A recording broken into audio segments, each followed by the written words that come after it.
So thanks for watching another episode on my Rare Book YouTube channel here. Today, I thought I would talk about failure, and hopefully not personal failure. I wanted to concentrate on the greatest type of failure in book selling, that is not selling books, of course. Now, about twice a year, I put out a catalog for the major fairs, and I'm going to be putting out a catalog for Boston coming up. And that really gives me an opportunity to review my last catalog and question what didn't sell and why it didn't sell. And of the about 250 items in my last catalog, I would say about half sold, 120 items or so. And that sounds like a fantastic sell-through rate. I should be very happy about it, and I am. But when you consider the overall business, if you charge or double your money on a particular book, and then half of the books don't sell, the money actually goes into inventory, which may not be worth as much as you presume it may be worth. And there is insufficient cash flow in the business. And unfortunately, then the business can flounder, sometimes even fail. So you have to be very mindful of cash flow. And one of the ways I generate cash flow or think about it is to really honestly review what didn't sell.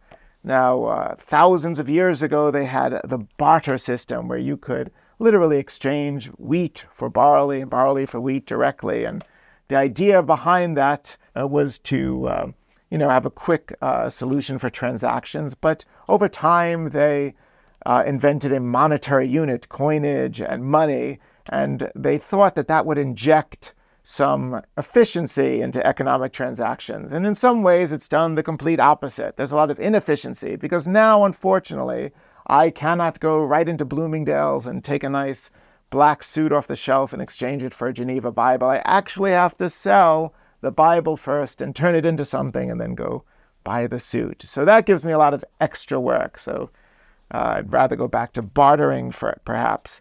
But because of that, I do have to sell books. Now, when I look at what didn't sell, I have to think of all the likely culprits. And I have a little list here so I don't forget any. It's on my mini teleprompter, so if you are a politician, now I'm trademarking the mini teleprompter name. But of course, the main culprit is often price. If you were overly ambitious in your asking price for something, it's just not going to sell. You exceeded the market value for something, and that isn't always easy to know because these are unique or rare objects that often have a range of values, and sometimes booksellers are just winging it and guessing at a value just like everybody else.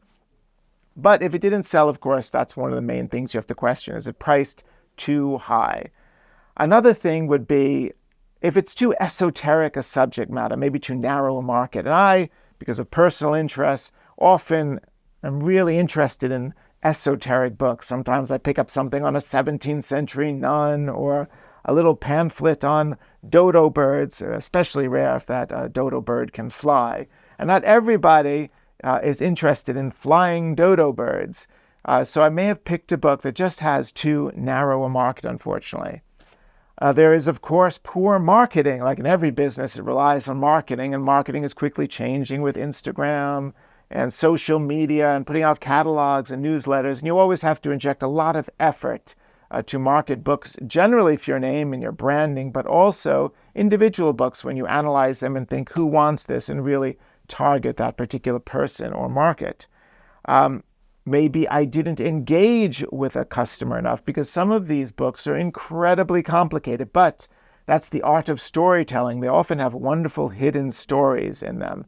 And when you share your enthusiasm and really delve into an object or a book with somebody, they really begin to share your enthusiasm. That's often when you can make a purchase. If you don't put that energy in, then you're not going to make the sale.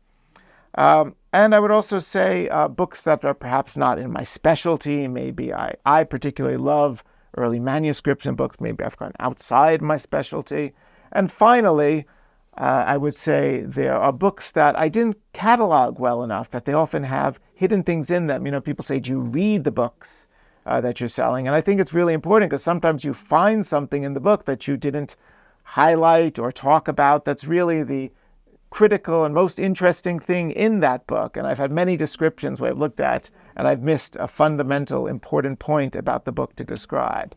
So those tend to be the important things I want to reconsider when I ask about what books didn't sell. So done with the mini teleprompter there. So let's look at a few books then and really ask why they didn't sell. The first book I have here are the poems of the great poet Robert Burns. Now, Robert Burns is well known for many lines. Perhaps the most famous is the best laid plans of mice and men and booksellers often go awry. Now, before I have some Burns scholar telling me that booksellers actually isn't in that quote, I will just tell you that is an unpublished variant of it. Now, before I talk about the book itself, I do want to mention the history of causeway bindings. Now, a causeway binding is a book that has a miniature portrait painted, and that portrait is then inlaid into the front of the book or its inside cover. And they are named after Robert Causeway, who was a famous 18th century portrait miniaturist in the Georgian Regency period, very celebrated. But why they named these books after him? Because he died 100 years plus or so before causeway bindings, only God knows, but maybe he, of course, was the inspiration for them. They really got their start at the beginning of the 20th century with the venerable English firm of Henry Sotheran, who employed a well-known woman miniaturist, Miss C.B. Curry, to do these beautiful paintings and put them in books. And it became very fashionable among rich collectors to buy so-called causeway bindings, and these bindings were often imitated by other binding houses and in sign bindings. Now, what I have in my hand here is not a sign binding, although it's very important to often check that. It has a little mark sometimes inside the binding, famous houses like Sangorski and Sutcliffe. But this is a causeway style binding, and if you open up this splendidly bound book here, you can see a beautiful miniature portrait here of Robert Burns, and it's entirely encircled in jewels. And it has written on the edges of the binding here that famous quote of the best laid schemes of mice and men. And maybe if I had considered that quote when I bought the book, I would have been a little more circumspect and careful in buying the book, but I didn't think about it much. Now, why would a splendid book in a binding like this with jewels and everything not sell for me? And I have to say, first of all, it's probably the price. Now, this isn't a book in my specialty, and I like to scan the market, and I, like many other booksellers, get jealous of the prices that other booksellers can command. And there are booksellers who specialize in causeway bindings, and they may charge a price, like I asked for this, about $10,000. So I thought that should be the price for the market, but you can't always get what another bookseller who specializes in something can get for it. I often see this myself.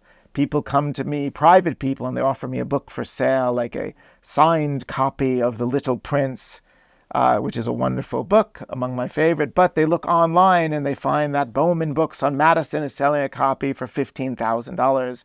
And they want $15,000 for it as well, not thinking that Bowman might have a shop on Madison and the expenses of the real estate and the employees and everything that goes into building their reputation over years allows them to get $15,000 for that book. And a private person who just has it in their library and wants to sell it is not going to be able to get that price. So I'm guilty of the very thing, perhaps, with this book that irritates me when people come to sell me books. But how do I get out of this conundrum? Probably what I'll have to do is go and wholesale the book to a dealer who is more specialized in it than me. And I probably at this point have to give a shout out to my dear friend Bibi Muhammad at Imperial Rare Books. She's always asking me for shout outs. So if you see this video, Bibi, I am giving you one, who specializes in a lot of fine bindings and causeway bindings. So I may be coming to you with this book, Bibi, at a lower price. Let's move on to item number 2 here that didn't sell. Now, this is a fine document, handwritten manuscript from the year 1178. Can you imagine that? 1178, how old that is. And on this one, I don't think it was the price. I had it at $2,500. It's an Italian manuscript. And manuscripts from the 12th century are getting increasingly hard to find in commerce. So if it's not the price, then what is it? Well, in this particular case, I don't think I engaged people and did enough storytelling to tell them what I thought about this piece or why it was important or why it's interesting or why it's worth the money. So here's my opportunity to do that. And I have to remarket this item, I think, as a piece of paleography, a piece of handwriting from the period. That's quite interesting because in the history of handwriting, if you go back to the 8th century, they have a form of handwriting called the Carolingian minuscule. And this is often a very beautiful handwriting and very familiar even to modern readers because it's so elegant we can read it today. And this was really put forth by the Emperor Charlemagne, who had the idea that he would reform handwriting and administration and education throughout his realm. So he adopted one particular style of handwriting. And that type of handwriting, that minuscule, really lasted until at least the 12th century when Gothic handwriting came into fashion. Gothic hand looks more angular and cramped. And most of the medieval period has Gothic handwriting, which is much harder to read for modern eyes. And by the 13th century, the Carolingian minuscule had completely died out. But there, in the 12th century, is a very interesting transitional period between those two major scripts of the Carolingian minuscule and the Gothic hand. And this is a fine example of that transitional script, a proto-Gothic script, where it really transitions from this super beautiful legible hand to a more angular Gothic hand. And I think people who study handwriting and the history of writing and paleography at a university would be much more interested in this document if I presented it from a history of paleography than just a type of deed from the 12th century here. So that's one to put more energy into remarketing and storytelling for me. Okay, now let's move on to a major disappointment, this little charming yellow pamphlet here. The General Railroad Laws of California, printed in 1862. Now, this pamphlet I was really excited about when I found it, but I haven't been able to sell it.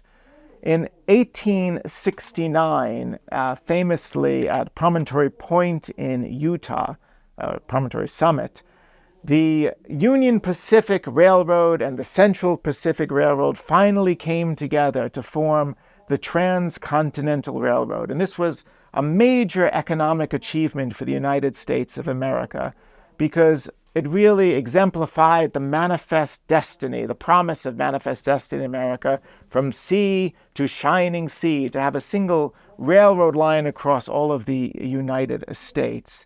And there were two major railroad barons in 1869 present at that ceremony. One of them was Leland Stanford, who actually signed this particular pamphlet here. He was ran the Central Pacific Railroad. Now, a spike that you put into the railroad there, a commemorative spike from 1869, sold not too long ago at Christie's for over $2 million. And I said, wow, that's an important historical event commemorated by this silver spike that they put into the ground. And the person who bought that is going to love this particular pamphlet, because if he spent $2 million on a spike, that's sort of like the tail end of the story, the last thing that happened when the railroads joined. And this is the very beginning. So it's like two bookends, because this is the foundational document of the Central Pacific Railroad, and it's signed by Leland Stanford, so his own personal copy. So to me, that was absolutely amazing. It's a major historical document for those reasons. So I put a high price on this, but I thought a justified price of $40,000, but it hasn't sold. So I have to ask why. Now, I think it hasn't sold because the buyers for a silver spike in the ground, even one that spend a couple $1 million on historical objects, are not necessarily the buyers for more erudite printed material like this. So there may be two different categories of collecting, but this is not still one that I want to give away. I have a lot of emotional investment in this particular piece from now, and I think that this requires some clever marketing rather than discounting, because it may in fact be more important than I'm even asking for it. I just have to get in the paper, some reviews. So one of those collectors can see this, and it really belongs in a museum. So something that hasn't sold, but I think overlooked and underappreciated in my last catalog. Okay, now we shall move on to book number 4 here. Okay, this is a wonderful book. This is called The Happiness of the People in the Wisdom of Their Rules, Directing and Attending a Sermon. And this is what's called an American incunable. Now, an incunable is generally a book printed up to the year 1501 in Europe, a book in the cradle of printing. This is actually printed much later, but it's printed in America, in Boston, in 1676, in only the second year of printing in Boston. Can you imagine how Boston looked in 1676? And it's printed by a man named John Foster. And John Foster was the first man to actually print a map in the colonies, and he was the first man even to print an engraved image in the colonies. So this is one of his books. And it's a very interesting book because it is an election sermon. And election sermons are not uncommon during the late 17th, 18th century. They're often imbued with a lot of theology and historical stories. But this particular one, when you read it through, is filled with civic liberty. It's really democracy in the making here. And it's some of the earliest vestiges, the early beginnings of democracy in America, if you ask me. It may not be the earliest independence, because of course this was, a century before. It's actually 1676, so a full century before the Declaration. So not the stirrings of independence yet, because we were still an island unto ourselves, but certainly the earliest stirrings of democracy in America, where they had to take care of themselves. And it's just a wonderful sermon to actually read through, and different than many other sermons from the period.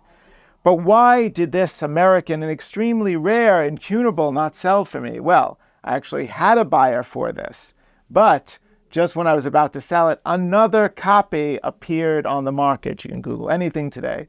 And that's often a very strange thing. It's if all the energies in the universe come to you, and the God of bookselling decrees that there shall be another copy of this extremely rare book that hasn't appeared in like 50 years, at the very moment that you're going to sell your copy. So he bought the other copy, which is slightly superior, instead of this one. But now that the other copy has disappeared from the market, I might have a better chance of selling this.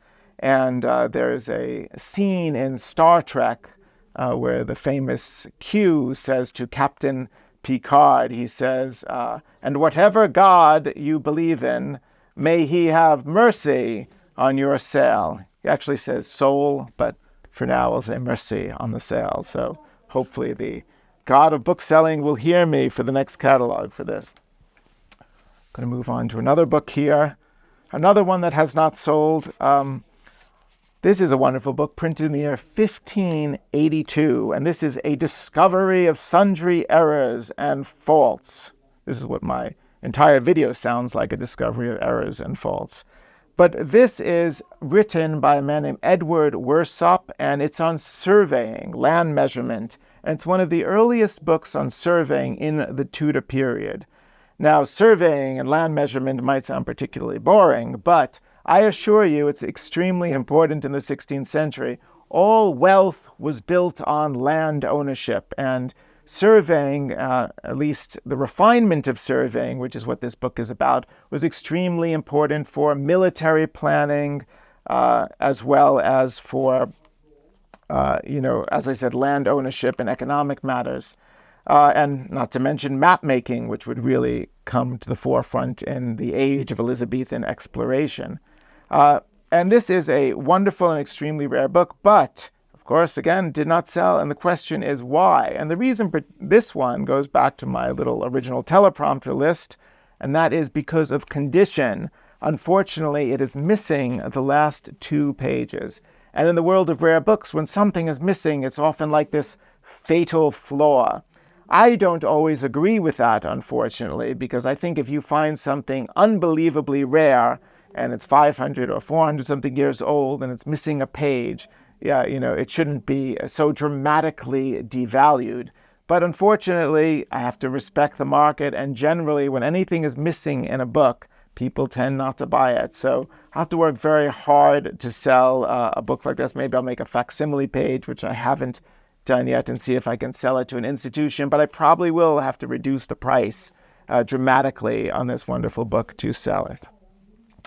And I'll move on to a final book here, and this one, again, I had very high hopes for, and I'm very sad that it's sitting here and I have to go over it in this video with you.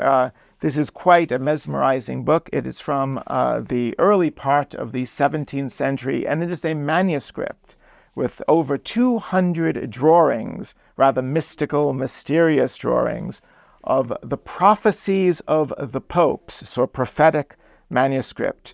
Now, the prophecies of the Pope go back all the way to the 13th century, to Saint Malachy, who was an Irish archbishop who supposedly wrote a book on the Pope's prophecies.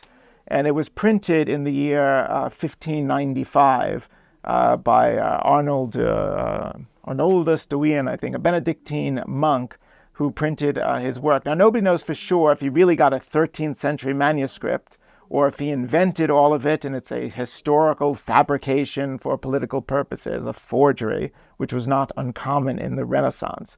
But prophecy in the Renaissance was extremely important, and the prophecies of the popes really added to the mystique of the papacy. And this is a wonderful manuscript that really crosses over into what's called emblem literature, where you would have these very mysterious, unusual drawings with little couplets or epigrams or explanations about them, whether they had moral or prophetic value that people could study. And this has some other influences. It's an entirely original manuscript, not solely about St. Malachy. He talks about the Sibylline prophets and incorporates other, perhaps, unknown works from the period.